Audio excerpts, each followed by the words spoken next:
తీసుకోలేని పరిస్థితిలోకి నెట్టబడ్డారు. ప్రకాష్ గారు, ఎందుకు ప్రజల్ని అంటే నీళ్లు నిధులు నియామకాలతో ఒక ఉవ్వెత్తున ఉద్యమాన్ని నడిపిన కేసీఆర్ ఎందుకు బీఆర్ఎస్ పార్టీ ఏర్పాటు చేసిన తర్వాత ప్రజలకు ఎందుకు రీచ్ కాలేకపోయారు, ప్రజలు ఎందుకు విశ్వసించలేదంటారు? అంటే ఇప్పుడు ఎందుకు పెట్టాలి అనేది ఆయన ఎక్స్ప్లెయిన్ చేయగలగాలి. బీఆర్ఎస్ అవసరం ఏంది, తర్వాత టీఆర్ఎస్ శక్తి కూడా ఆయన అంచనా వేసుకోవాల్సి ఉండే. నాకు ఇక్కడ స్టేట్ లో నేను ఉండకున్నా గెలుస్తా, నేను ఎవరిని పెట్టినా గెలుస్తా అనే ఒక ఆ విశ్వాసం, అతి విశ్వాసం ఏదైతే ఉన్నదో అది ఆయనను బీఆర్ఎస్ పెట్టడానికి కొంతవరకు కారణమైంది.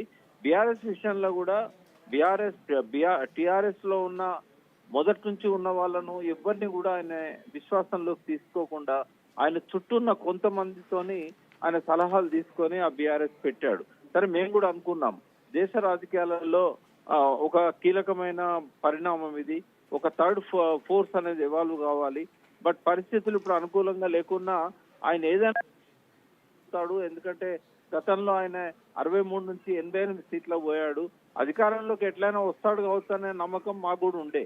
కాబట్టి మేము కూడా బలంగా ఎవరము ఆపలేకపోయినాం ఆయనను. అంటే ఈయన అధికారంలోకి రాలేకపోతున్నాడు అని కొంచెం మాకు సూచాయిగా అనుకున్నా కూడా డెఫినెట్ గా మేము ఏదో చెప్పడానికి ప్రయత్నం చేసేవాళ్ళం. కానీ మా అంచనాలు కూడా కొంచెం తారుమారైనాయి అని అనిపిస్తా ఉంది. యాంటీ ఇన్కంబెన్సీ అనేది బీజేపీ తీసుకోలేకపోయింది. వన్ సైడ్ కాంగ్రెస్ కు వచ్చింది. ఎందుకంటే అందులో పోయిన చాలా మంది వివేక్ లాంటి వాళ్ళు మళ్ళీ ఎలక్షన్ల ముందు బ్యాక్ రావడము, అది ఇక కాంగ్రెస్ బలమైన పార్టీ అనేది యాంటీ ఇన్కంబెన్సీ అంతా కూడా కాంగ్రెస్ పోలరైజ్ చేసుకోవడం, బీజేపీ బండి సంజయ్ని వెనక్కి లాగడం వల్ల అది పూర్తిగా వెనక్కి పోవడం, ఇట్లాంటివన్నీ కూడా ఆయన ఓటమికి కారణాలు అయినాయండి. ఆయన విశ్వాసం దెబ్బతినడానికి ప్రజలు అనేది ఒక అంశం అయితే 38% ఓట్లు అయితే వాళ్ళకు వచ్చాయి. ఒకవేళ యాంటీ ఇన్కంబెన్సీ కనుక ఇంకొక 4-5% బీజేపీ ఎక్కువ తీసుకున్నా కూడా, ఒకవేళ తెలుగుదేశం పార్టీ తన క్యాండిడేట్లను పెట్టినా కూడా ఇవాళ కేసీఆర్ సీఎం గా ఉండేవారు. అవన్నీ కూడా ఈయన ఓటమికి కారణమైనాయని మేము అనుకుంటున్నాం. ఏదేమైనా తెలంగాణ అస్తిత్వానికి ప్రత్యేకంగా ఉన్న తెలంగాణ పదం అనేది ఆయన వదిలిపెట్టడం అనేది డెఫినెట్ గా అది ఒక మైనస్ పాయింట్. ఇప్పుడు మళ్ళీ ఆ వైపుగా వెళ్ళాలని నేను చాలా కాలం నుంచి చెప్తూ వచ్చాను. కేటీఆర్ గారు ఏదైతే చెప్పారో అవన్నీ కూడా వాళ్ళు క్రమంగా రియలైజ్ అవుతున్నారు. ఆ రియలైజేషన్ లో నుంచి మళ్ళీ పునర్నిర్మాణం చేసుకుంటారు. మళ్ళీ ఆ పదాన్ని వాళ్ళు పార్టీకి జోడించడం అనేది వాళ్ళ ప్రజలు హర్షించేది.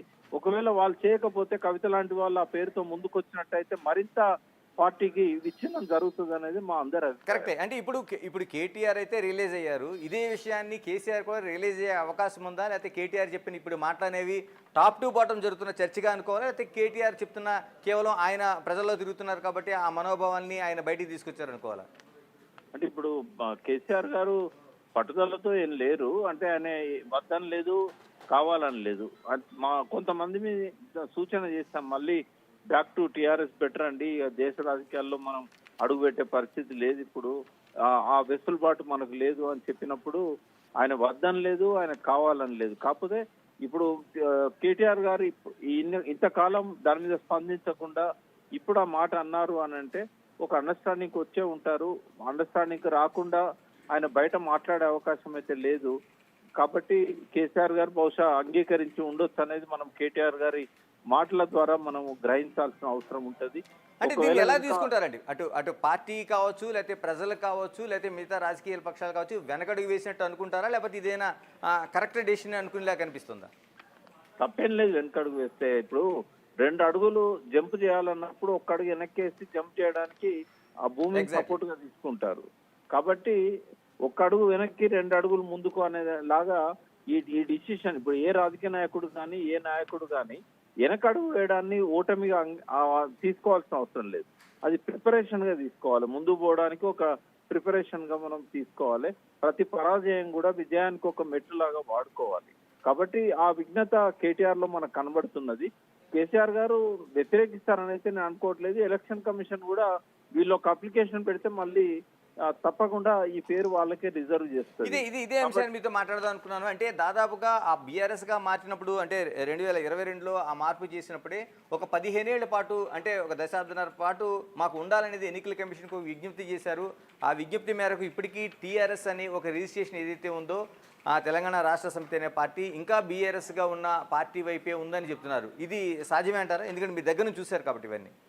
అంటే చట్ట ప్రకారం కూడా వాళ్ళు అట్లా అడిగినా కూడా చట్ట ప్రకారం ఏంటంటే ఒకసారి పేరు మార్చిన తర్వాత ఆ పేరు ఓపెన్ అయిపోతుంది. నేను ఎలక్షన్ కమిషన్ రూల్స్ కూడా చూశాను. 29A ఆ చట్టంలోని 29A ప్రకారం కూడా ఒకసారి ఆ పార్టీ పేరును వదిలిపెట్టారంటే డిస్క్రిప్షన్ ఉంటది వాళ్ళకి, ఎవరికైనా ఇవ్వచ్చు. కానీ సాంప్రదాయం ఏంటంటే ఒకసారి ఆ పార్టీని వదిలిపెట్టిన తర్వాత మళ్ళీ ఎవరికి అలాట్ చేయరు. ఒక 5-6 ఏళ్ల తర్వాత ఒకవేళ అలాట్ చేయాలనుకున్నా కూడా వీళ్ళకు నోటీస్ ఇస్తారు. మీ పేరు గతంలో మీరు ఏ పేరుతోనైతే రిజిస్ట్రేషన్ చేశారో ఆ పేరు వేరే వాళ్ళు అడుగుతున్నారు, మీకేమైనా అభ్యంతరాలు ఉన్నాయని అడుగుతారు. బట్ ఏది కూడా రూల్లో లేదు, అది అంతా కూడా ఒక సాంప్రదాయంగా ఉంది. ఒకవేళ రేపు కవిత గారు అడిగినా కూడా ఇవ్వకూడదని ఏం లేదు ఎలక్షన్ కమిషన్ కి. కానీ ఒక వెసులుబాటు ఏముంటదంటే ఇప్పుడు ఈ పార్టీ రెజల్యూషన్ పాస్ చేసే ప్లీనరీలో ఏప్రిల్ 27న ప్లీనరీ ఉంది. ఆ ప్లీనరీలో కనుక వాళ్ళు మళ్ళీ మనం ఆ పేరు మార్చుకుంటున్నామని ఒక తీర్మానం చేసి ఎలక్షన్ కమిషన్ లెటర్ ఇచ్చినట్టయితే 100% మళ్ళీ ఆ పేరు బ్యాక్ వస్తుంది వీళ్ళకి. ఎందుకంటే ఈ రోజు వరకు కూడా ఎవరికి అలాట్ చేయలేదు అది. కాబట్టి తప్పకుండా వాళ్ళకి తిరిగి వచ్చే అవకాశం ఉంది ఆ పేరు. ప్రకాష్ గారు, ఇక్కడే కవిత ఇటీవల కాలంలో, ఈ మధ్య కాలంలో దాదాపుగా ఒక 10 రోజులు కూడా కాలేదు, ఆవిడ చిట్ చాట్లో మాట్లాడుతూ ఎందుకు టీఆర్ఎస్ పార్టీని మేమెందుకు తీసుకోకూడదనే ఒక వ్యాఖ్యలు అయితే చేశారు. అంటే బీఆర్ఎస్గా మారిపోయిన తర్వాత అది ఎవరైనా తీసుకోవచ్చు. మీరు ఇప్పుడు చెప్తున్నది 129A చట్టం ప్రకారం ఒకసారి పార్టీ పేరు మార్చుకున్న తర్వాత అది ఖచ్చితంగా ఎవరైనా తీసుకునే హక్కు ఉంటుందంటున్నారు. అంటే ఇప్పుడు కవిత వ్యాఖ్యల నేపథ్యంలోనే ఇప్పుడు బీఆర్ఎస్ పార్టీ ఈ విధంగా ఆ కేటీఆర్ రూపంలో ఒక ముందుగా మేము ఆ టీఆర్ఎస్ని మళ్ళీ మేము వెనక్కి వెళ్ళబోతున్నాం చెప్పే ఆ ఇండికేషన్ ఏమైనా కనిపిస్తుందా మీకు? అంటే దాదాపు 2 సంవత్సరాల నుంచి అంతర్మదనం జరుగుతూ ఉంది. చాలా మంది చెప్పగలిగిన ముఖ్య నాయకులు ఆల్రెడీ చెప్పారు మనం మళ్ళీ ఆ పేరుని తీసుకుందామని. కాకపోతే కేసీఆర్ గారి దగ్గర అది పెండింగ్ ఉంది. ఎవరు అడిగినా కూడా ఆయన దాని మీద పాజిటివ్ కానీ నెగిటివ్ కానీ ఏం కామెంట్ చేయలేదు. ఆయన ఆలోచిస్తున్నాడని మేము అనుకున్నాము. బట్ కవిత గారు ఆ మాటలు అనడంతో కొంత వేడెక్కింది వాతావరణం. ఒకవేళ ఆమెకు అలాట్ చేసినట్టయితే మళ్ళీ మనకు ఇబ్బంది ఎదురవుతుంది అనే దాంతో ఇంకొంచెం స్పీడప్ చేస్తే చేయొచ్చు. ఈ ప్లీనరీ దాకా మనం వెయిట్ చేయాలి. ఎందుకంటే కేసీఆర్ గారి నిర్ణయం అనేది ఆ ప్లీనరీలోనే బయటకు వచ్చే అవకాశం ఉంది. ఏప్రిల్ 27 ఉంటుంది. జనరల్ గా బహిరంగ సభ అయితేనేమో ఇప్పటికే ఏర్పాట్లు మొదలయ్యేటి.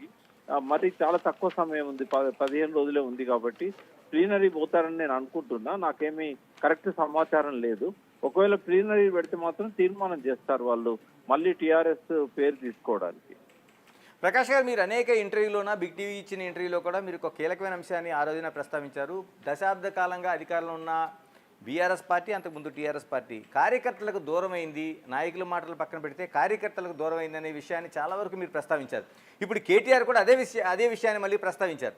అంటే అంత గ్యాప్ రావడానికి 10 ఏళ్ల పాటు ఉండే అధికారమే కారణమని కేటీఆర్ స్వయంగా చెప్తున్నారు. అంటే ఎందుకు అధికారంలో ఉండే పార్టీకి నిజంగా ప్రజలతో కానీ ఆ కింది క్యాడర్తో కానీ అంత గ్యాప్ వచ్చే అవకాశం ఉందా? ఇక్కడ దురదృష్టం ఏంటంటే తెలంగాణ రాష్ట్ర సమితిని ప్రజలందరూ ఓన్ చేసుకున్నారు. ఉద్యమంలో పాల్గొనడం ద్వారా ప్రజలందరూ ఓన్ చేసుకున్నారు. బట్ ఏ పార్టీకైనా అంత మందితో వాళ్ళతో కలిసి మెలిసి నిత్యం రాజకీయాలు చేసే అవకాశం ఉండదు. వాళ్ళు కొంతమంది లీడర్లను చూస్ చేసుకున్నారు. అధికారం వచ్చే సమయానికి చాలా మంది వేర్వేరు పార్టీలలోకి వెళ్ళి తెలంగాణను వ్యతిరేకించిన వాళ్ళు కూడా చాలా మంది పార్టీలోకి రావడం, దానివల్ల వాళ్ళు ఏం చేశారు, వాళ్ళ కాన్స్టిట్యున్సీలలో ఉద్యమకారులందరినీ దూరం పెట్టారు. వాళ్ళు ఏ పార్టీ నుంచి టీఆర్ఎస్ లోకి వచ్చారో, కాంగ్రెస్ నుంచి వచ్చిన వాళ్ళు కాంగ్రెస్ కార్యకర్తలకు ప్రాధాన్యత ఇచ్చారు. టీడీపీలోకి వెళ్ళి వచ్చిన వాళ్ళు టీడీపీలో ఉన్న వాళ్ళకే ప్రాధాన్యత ఇచ్చారు. అయితే వీళ్ళను ఎట్లయితే మనము ఆంధ్రకు వ్యతిరేకంగా సెకండ్ క్లాస్ సిటిజన్స్ గా మమ్మల్ని చూశారు, మా పట్ల వివక్ష చూపెట్టారు అన్నారో, తెలంగాణ రాష్ట్రం వచ్చే నాటికి ఆ తెలంగాణ రాష్ట్రం కోసం కొట్లాడిన వాళ్ళందరూ కూడా మళ్ళీ అదే ఫీలింగ్ లోకి నెట్టబడ్డారు. ఇప్పటిదాకా మనల్ని కొట్టిన వాళ్ళు, కేసులు పెట్టిన వాళ్ళు వీళ్ళందరూ మంత్రులు, ఎమ్మెల్యేలు అవుతున్నారు. మనకు కనీసం ఇంపార్టెన్స్ ఇవ్వట్లేదు, మాట్లాడట్లేదు. ఇంతకాలం మనం కష్టపడితే 14 సంవత్సరాల్లో మిగిలింది ఇదా అని చెప్పి చాలా మంది కార్యకర్తలు, నాయకులు దూరం అయిపోయారు. వాళ్ళే కాకుండా అధికారంలో ఉన్న వాళ్ళు ఈ కింది స్థాయి వాళ్ళని కలవడానికి అడ్డంకిగా నిలిచారు ఈ నాయకులు, మధ్యలో వచ్చిన నాయకులు. ఇది ప్రధానమైన లోపము. కానీ ఎవరైనా అడిగినప్పుడు హరీష్ రావు గారు కానీ, కేటీఆర్ గారు కానీ టైం ఇచ్చారు, మాట్లాడారు. కేసీఆర్ గారి విషయంలో మాత్రం నేను అది చెప్పలేను. ఎందుకంటే ఆయన అనుకున్న వాళ్ళనే కలిశాడు కానీ కలవాలనుకున్న వాళ్ళని కలవలేకపోయాడు. ఆయన సమతా బ్లాక్ లో ఉన్నప్పుడు ఒక అవకాశం ఉండే, రోజు కనీసం ఒక 100 మంది అయినా వచ్చి కలిసేవారు. ఎప్పుడైతే ఆయన ప్రగతి భవన్కే పరిమితం అయిపోయిందో ఒక పెద్ద గ్యాప్ ఏర్పడ్డది. నేను ప్రత్యక్షంగా కేసీఆర్ గారిని అడిగాను ప్రగతి భవన్ లో ఉన్నప్పుడు, ఇది పెద్ద గ్యాప్ వస్తున్నది ప్రజలతో, మీకు ఉద్యమ కాలంలో మీరు కింద ఎవరున్నా కూడా పైకి పిలుచుకొని భోజనం చేసేవాళ్ళు, మీరు ఇప్పుడు వాళ్ళని దూరం పెట్టడం అనేది వాళ్ళు తట్టుకోలేకపోతున్నారు, మీరు ప్రజలను కలవండి అని ఎన్టీ రామారావు గారు 4 గంటల నుంచి లైన్లలో ప్రజలు నిలబడితే ఈయన. For more videos like this, subscribe Big TV channel.